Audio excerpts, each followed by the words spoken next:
১৯১৩ একটা জাহাজ ধীরে ধীরে লন্ডনের বন্দর ছাড়ছে। ডেকের উপর দাঁড়িয়ে আছে এক ভারতীয় যুবক, চোখে আত্মবিশ্বাস, মুখে কোনো তাড়াহুড়ো নেই। আর ঠিক তখনই এক ইংরেজ এগিয়ে এসে তার হাতে একটা সিল্ড লেটার তুলে দেয়। সে শুধু একটা কথাই বলে, this letter is from the principal of middle temple, it must be handed to the chief justice of Bombay high court. যুবকটি চিঠিটি নিয়ে নেয়। খামটা খুব একটা ভারী নয়, কিন্তু ভিতরের কথাগুলো ইতিহাস বদলে দেওয়ার মতো ক্ষমতা রাখে। জাহাজ চলতে থাকে, দিন যায়, রাত যায়, প্রায় ১ মাসের সমুদ্র যাত্রা। কিন্তু অবাক ব্যাপার কি জানেন? এই ১ মাসে তিনি একবারও চিঠিটি খোলেননি। কৌতূহল ছিল, কিন্তু তার চেয়ে বড় ছিল ডিসিপ্লিন। হ্যাঁ, এই যুবক ছিলেন সর্দার বল্লভভাই প্যাটেল। জাহাজ যখন অবশেষে বোম্বে পোর্টে এসে পৌঁছায়, তিনি ভারতের মাটিতে পা দিয়ে মাটিতে হাত রেখে কপালে ছোঁয়ালেন। কোনো ক্যামেরা নেই, কোনো এম্পালস নেই, শুধু আছে এক নীরব প্রতিজ্ঞা। সেই দিনই তিনি যান বোম্বে হাইকোর্টে, চিফ জাস্টিসের হাতে তুলে দেন সেই চিঠি। কিছুক্ষণ পর চিফ জাস্টিস তাকে আবার ডাকেন। তিনি বলেন, মিস্টার প্যাটেল, এই চিঠিটা আসলে আপনার সম্পর্কেই। মিডল টেম্পলের প্রিন্সিপাল মনে করেন আপনি চাইলে আজই জাজ হতে পারেন বা কোনো ইউনিভার্সিটির প্রফেসর। আপনাকে ওকালতি করার কোনো দরকারই নেই। এক মুহূর্ত সম্পূর্ণ নীরব। সর্দার প্যাটেল শান্তভাবে তাকিয়ে থাকেন। তারপর বলেন, আমি লন্ডন গিয়েছিলাম জাজ হতে নয়, আমি গিয়েছিলাম শিখতে কিভাবে আইন ব্যবহার করে আমাদের দেশের গরিব মানুষদের অধিকার রক্ষা করা যায়। আমি ওকালতিই করব। এই কথাটা বলেই তিনি ফিরে যান আহমেদাবাদে। সেদিন তিনি কোনো পদ প্রত্যাখ্যান করেননি। তিনি আসলে ক্ষমতার আরাম জীবন প্রত্যাখ্যান করেছিলেন। আর ইতিহাস জানে, এই সিদ্ধান্ত একদিন ভারতের মানচিত্রকে এক করে দেবে। আচ্ছা, বল্লভভাই প্যাটেলকে আমরা কেন সর্দার প্যাটেল নামে চিনি? এই নামটা কোনো পদ ছিল না, কোনো সরকারি উপাধিও না। এই নামটার পিছনে আছে একটা গ্রাম, হাজার হাজার মানুষের অটুট ঐক্য, আর একজন নেতার লোহার মতো দৃঢ় নেতৃত্ব। এই গল্পটি বারডুলির সত্যাগ্রহ, 1928। ১৯২৮ সাল, ব্রিটিশ সরকার বোম্বে প্রেসিডেন্সিতে জমির কর এক লাফে ৩০% বাড়িয়ে দেয়। তাদের যুক্তি ছিল, রেল লাইন তৈরি হয়েছে, কৃষকরা নাকি সমৃদ্ধ। কিন্তু বাস্তবটা ছিল নির্মম। খরা, দরিদ্র, ঋণ। কৃষকদের ঘরে তখনও দুমুঠো ভাত জুটত না। কৃষকরা দরবারে গেল, আবেদন করল, কেউ শোনেনি। শেষমেশ তারা গেলেন একজন মানুষের কাছে। তিনি হলেন সর্দার বল্লভভাই প্যাটেল। প্যাটেল সব কথা শুনে একটাই শর্ত দিলেন, আমি লড়াইয়ে নামব, কিন্তু কেউ একা ভাঙবে না, সবাই একসাথে থাকবে।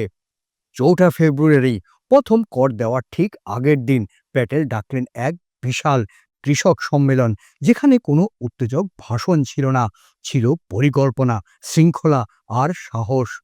১২ ফেব্রুয়ারি শুরু হলো পূর্ণমাত্রা কর বিরোধী আন্দোলন। অন্যদিকে ব্রিটিশ সরকারও পাল্টা আঘাত করল। জমি বাজেয়াপ্ত, গ্রেপ্তার, হুমকি। দিনে কৃষকরা লুকিয়ে থাকত, রাতের অন্ধকারে সংগঠিত হতো। আর তখন প্যাটেল বলতেন, কষ্ট সহ্য করো, ভয় পেও না, পিছিয়ে যেও না। এই আন্দোলন বারডুলিতেই থামল না, এটি ছড়িয়ে পড়ল সারা ভারত জুড়ে।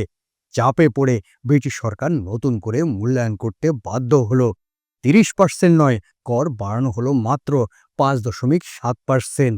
কৃষকের জয় হলো, অন্যায় মাথা নত করল। এই জয়ের পর বারডুলির মানুষ, বিশেষ করে গ্রামের নারীরা, বল্লভভাই প্যাটেলকে ডাকতে শুরু করলো সর্দার, মানে নেতা, সেনাপতি বা কমান্ডার। এই নাম ব্রিটিশ সরকার দেয়নি, কংগ্রেস অফিস দেয়নি, এটা এসেছে মানুষের হৃদয় থেকে। আর সেদিন থেকেই ইতিহাস তাকে চিনল সর্দার বল্লভভাই প্যাটেল নামে।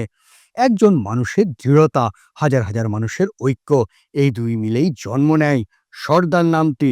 আর ইতিহাস প্রমাণ করেছে, যিনি বারডুলির কৃষকদের এক রাখতে পেরেছিলেন, তিনি একদিন পুরো ভারতকে এক করবেন। এই কারণেই তিনি শুধু নেতা নন, তিনি ভারতের আয়রন ম্যান। ১৯৪৬, স্বাধীনতা আর মাত্র এক ধাপ দূরে, কিন্তু ঠিক এর আগেই একটা প্রশ্ন, ভারতের প্রথম প্রধানমন্ত্রী কে হবেন? এই প্রশ্নের উত্তর লুকিয়ে ছিল একটা নীরব ভোটের ভিতরে। ইন্ডিয়ান ন্যাশনাল কংগ্রেস তখন ঠিক করল, প্রাদেশিক কমিটিগুলো নিজেদের পছন্দের নাম প্রস্তাব করবে। ফলাফল, ১৫টির মধ্যে 12টি প্রদেশ প্রস্তাব করল সর্দার বল্লভভাই প্যাটেল। জওহরলাল নেহেরু একটিও প্রাদেশিক কমিটির ডাইরেক্ট নমিনেশন পাননি। এই তথ্য আজও অনেকেই জানেন না। কাগজে কলমে প্যাটেল ছিলেন ক্লিয়ার এবং ফার্স্ট চয়েস। কিন্তু ঠিক এর পরেই সামনে এলেন একজন মানুষ যার কথা কেউ অগ্রাহ্য করতে পারে না। তিনি হলেন মহাত্মা গান্ধী। গান্ধী বললেন, Nehru should be leader, independent India. কোনো লিখিত আদেশ নয়, কোনো চাপ নয়, শুধু তার নৈতিক প্রভাব। প্যাটেল সব জানতেন। তিনি জানতেন ভোটের ফল, তিনি জানতেন সংখ্যাগরিষ্ঠ তার পক্ষে। তবুও তিনি কোনো প্রশ্ন তোলেননি, কোনো বিরোধিতা করেননি, কোনো স্বার্থ রাখেননি। নীরবে সরে দাঁড়ালেন। এই সিদ্ধান্ত তিনি প্রধানমন্ত্রী হওয়ার সুযোগ হারালেন, কিন্তু দেশ পায় একতা। এটা কোনো পাওয়ার স্ট্রাগল ছিল না, এটা কোনো নেহেরু ভার্সেস প্যাটেলের যুদ্ধ নয়। নেহেরু হলেন প্রধানমন্ত্রী, প্যাটেল হলেন ডেপুটি প্রাইম মিনিস্টার এবং হোম মিনিস্টার। একজন সামনে থেকে দেশকে নেতৃত্ব দিলেন, আর একজন ভিতর থেকে দেশটাকে এক করে রাখলেন। ভারতের প্রথম প্রধানমন্ত্রী বেছে নেওয়া হয়েছিল একটা ভোটে, কিন্তু ভারতের ঐক্য বাঁচানো হয়েছিল একটা ত্যাগে, আর সেই ত্যাগ করেছিলেন সর্দার বল্লভভাই প্যাটেল। যদি কেউ এই একজন রাজনৈতিক বিদকে ঘৃণা করে, তাহলে তার নিজের ভিতরেই একবার তাকানো দরকার। কারণ এই মানুষটা না থাকলে আজ ভারতের মানচিত্রটা হয়তো এমনই হতো না। আজ আপনি হায়দ্রাবাদ, জুনাগড় আর লক্ষদ্বীপে ভ্রমণ করেন ভিসা ছাড়াই, কিন্তু ইতিহাস যদি একটু এদিক থেকে সেদিক হতো, তাহলে আজ এইসব জায়গা হয়তো ভারতের বাইরে থাকতো। আর এই কাজটি সম্পূর্ণ করেছিলেন সর্দার বল্লভভাই প্যাটেল। ১৯৪৭ ভারত স্বাধীন হলো, কিন্তু ভারত তখনও একটা দেশ ছিল না। ভারতের ভিতরে ছিল ৩৬০টিরও বেশি প্রিসিল স্টেট, যাদের সামনে তিনটেই পথ: ইন্ডিয়াতে যোগ দেবে, পাকিস্তানে যাবে, অথবা আলাদা দেশ হবে। এই অবস্থায় একটা ভুল সিদ্ধান্ত মানেই গৃহযুদ্ধ, চিরস্থায়ী ভাঙন। এই সবচেয়ে বিপজ্জনক দায়িত্বটা এসে পড়ে একজন মানুষের কাঁধে। প্যাটেলের নীতি ছিল খুবই পরিষ্কার: প্রথমে বোঝানো, শেষে প্রয়োজনে শক্তি প্রয়োগ। তিনি কোনো আবেগ নয়, তিনি হিসেব করে সিদ্ধান্ত নিতেন। হায়দ্রাবাদ ছিল সবচেয়ে বড় এবং সবচেয়ে বিপজ্জনক চ্যালেঞ্জ। মুসলিম শাসক, হিন্দু সংখ্যাগরিষ্ঠ জনতা, আলাদা থাকতে চাওয়ার চেষ্টা, চারদিকে সহিংসতা। প্যাটেল বুঝেছিলেন বেশি দেরি মানেই সর্বনাশ। ১৯৪৮ সাল তিনি অনুমোদন দেন অপারেশন পোলোর। মাত্র ৫ দিনে হায়দ্রাবাদ ভারতের অংশ হয়ে যায়। এই এক সিদ্ধান্ত, ভারত বাঁচে, মানচিত্র স্থির হয়। অন্যদিকে জুনাগড়ের জনসংখ্যা ছিল হিন্দু সংখ্যাগরিষ্ঠ, কিন্তু শাসক পাকিস্তানে যোগ দিতে চেয়েছিল। প্যাটেল কৌশল নিলেন: ডিপ্লোম্যাটিক প্রেসার, পাবলিক ডমিনেন্স। ফলাফল, জুনাগড় ভারতের অংশ হলো। কোনো নাটক নয়, শুধুই ফলাফল। এবার আসি এক কম জানা কিন্তু অত্যন্ত গুরুত্বপূর্ণ অধ্যায়ে: লক্ষদ্বীপ। তৎকালীন সময়ে মুসলিম জনসংখ্যা উল্লেখযোগ্য, ভৌগোলিকভাবে বিচ্ছিন্ন, আর পাকিস্তান তখন সুযোগ খুঁজছিল। ইতিহাসবিদদের মতে প্যাটেল এবং কেন্দ্রীয় নেতৃত্ব বুঝেছিল এখানে দেরি মানেই কৌশলগত বিপদ। দ্রুত প্রশাসনিক এবং নিরাপত্তামূলক পদক্ষেপ নেওয়া হয়।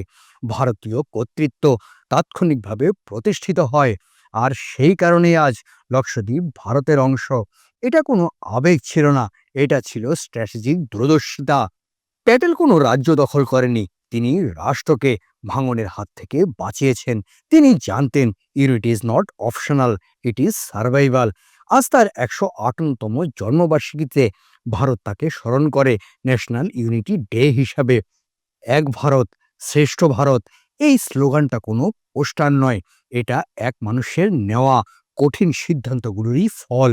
আজ যখন ধর্ম, জাত এবং ভাষার নামে ভাঙনের চেষ্টা হয়, ইতিহাস আমাদের একটা কথাই মনে করিয়ে দেয়: ভারত টিকে আছে ঐক্যে, আর সেই ঐক্যের ভিত্তি রেখেছিলেন সর্দার বল্লভভাই প্যাটেল। এই হলো সর্দার বল্লভভাই প্যাটেল নিয়ে অল্প কিছু কথা,